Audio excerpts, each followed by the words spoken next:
Dried Cherry Juice Series. Chapter 14, Burn. I guess I shouldn't have worried so much about people at work saying anything to my dad about Garrett, as someone far closer to home was a much bigger concern.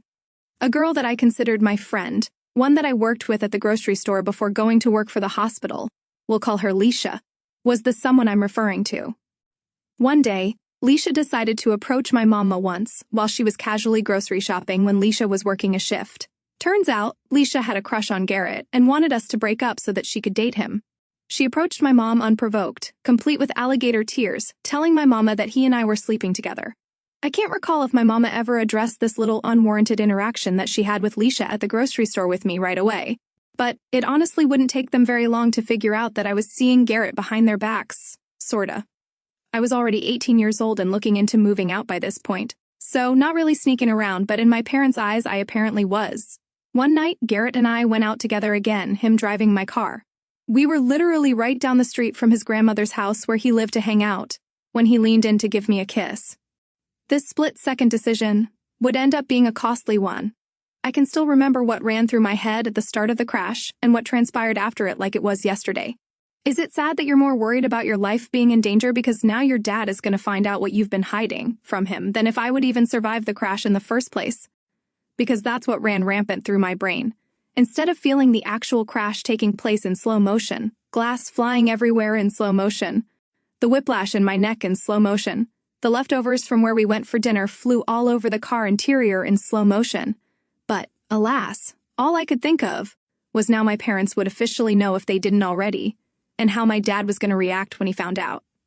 The paramedics said that had we not hit the concrete barrier blocking the creek bridge we crashed over, the jaws of life would have had to come get me out on my side.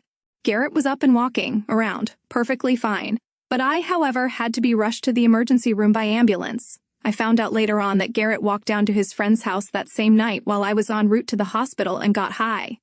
Yeah, you heard that correctly. Once I finally got to the hospital and back to a room, the same hospital I worked at, I called my parents from the hospital phone. I can't remember where my vintage early 2000s cell phone was at this point. My mama answered the call, and I knew that by her reaction that she had seen on the caller ID where the call had come from.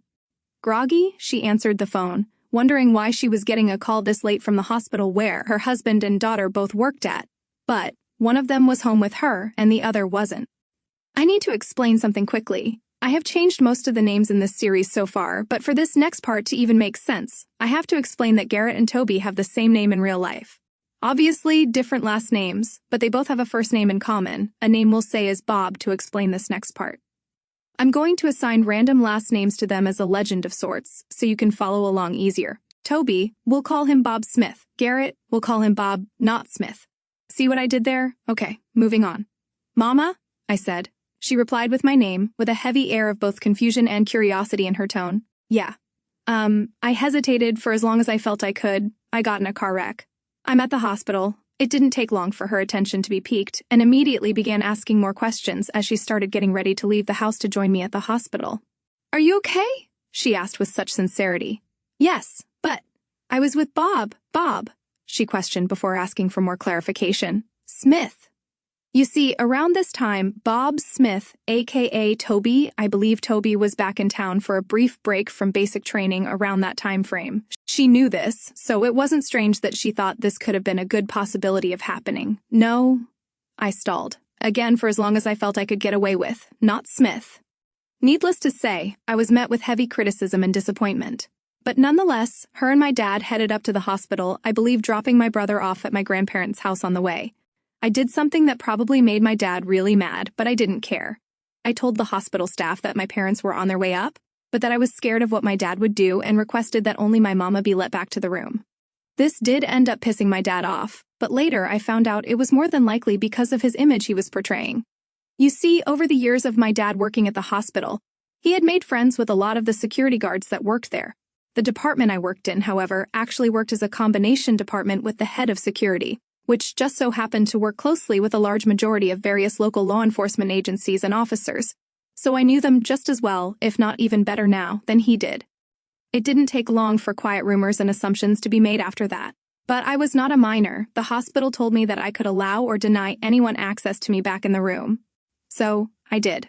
They ended up bandaging me up and releasing me to go home. I think it would be safe to assume that the car ride home was awkward, to say the least. Within the next few days, things were tense at home. I had already began distancing myself from him as I secretly looked at apartments and saved up, and had requested that he remove the daddy's little girl decal from the back of my car prior to the crash. I thought that maybe I was finally getting through to him, as my dad didn't lash out at me the way I had expected him to. Looking back at things now, with that 20/20 hindsight, the reason my dad didn't lash out at me was probably more so not wanting to raise any more suspicions about him at work from the security team. Whatever the case may have been, for him not reacting the way I'd feared, to say I was grateful would be the understatement of the century. Over that week, Garrett had tried contacting me. At one point, he called me at work, where luckily Bryce was working the desk and was able to tell him I couldn't receive calls at that number and to cover for me. Bryce didn't keep that information from me, though. He knew when I showed up with a severely scraped-up chin and neck from contact with the airbag in the wreck. He knew the circumstances behind everything. So he let me know so I could handle anything I needed to. I ended up calling Garrett from the break room phone. I didn't want any evidence of contacting him on me at all. I told you earlier that I found out Garrett had walked to his friend's house down the street to get high while I was en route to the hospital. Yeah, he tried to tell me that he came up to the hospital with flowers that night to see me, but my dad supposedly turned him away.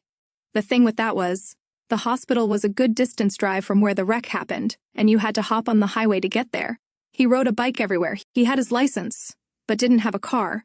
Well, but couldn't he have woken his grandmother and they take her car up to the hospital? Sure. Had he done what any other human being probably would have done in that situation. However, information later obtained revealed that she had no clue any of this had transpired. She had no clue a car totaling, almost jaws of life requiring, at least for one of the parties involved, wreck involving her dear grandson, even took place just down the road from where she lay sleeping. She didn't find out until the very next morning. Okay, well, but that's good, right? Imagine a sound clip of metaphorical crickets being inserted here. His grandmother called me as soon as she found out about the wreck, but not checking up on me to make sure I was okay, no. She was instead demanding I give the recycled ring he gave me back to him, so that he could give it to another girl, no doubt. Yeah, I found out the ring he had given me was one that he would just give every girlfriend he would, just keep asking for it back upon breaking up. It was just a simple, less than $100 ring. Nothing special, at least to me at that point. I pawned it for $30. I figured he wasn't going to be replacing my car, so I'd spare his future exes a recycled ring. Plus side benefit, maybe that also potentially helps someone else obtain an affordable ring option that would suit their personal needs, without having to worry about the history attached to it. And if it tells you anything about him, our town experienced a vandalism spree after all this happened, our house being one of the targets. When the police came around just to have it on record, they asked if we knew anyone who would be capable of or have reason to do something like that. Mama spoke up.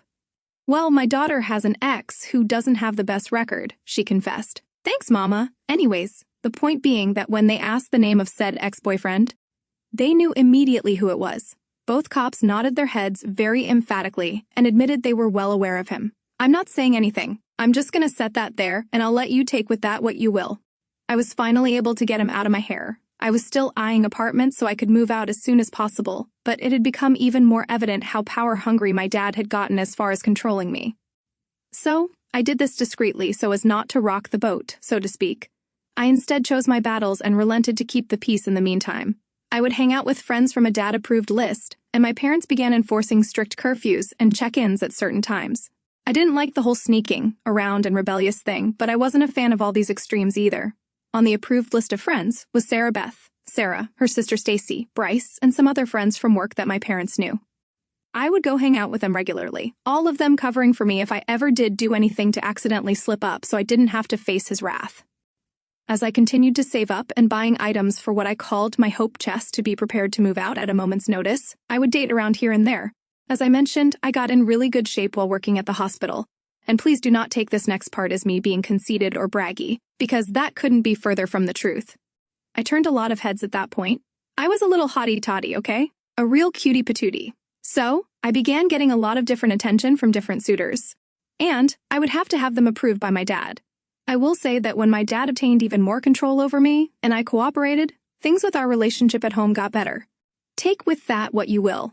My dad didn't always approve of my dates, a few notable ones for some very ironic and iconic reasons. There was Ren. I met him while waiting outside the main set of employee elevators at work while doing my shift. He was contracted to do some kind of electrical service with the electrical system, right outside the elevators I would stand outside of. Listen to me talking like I know what I'm talking about. I don't, by the way. For anyone curious. Sarah Beth was usually the one who got all the attention from boys at the hospital, so it shocked me that he was interested in me and not her.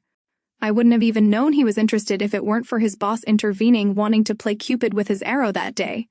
He spared no detail when telling me that Ren wanted to take me out and thought I was super cute. So, I gave him my number.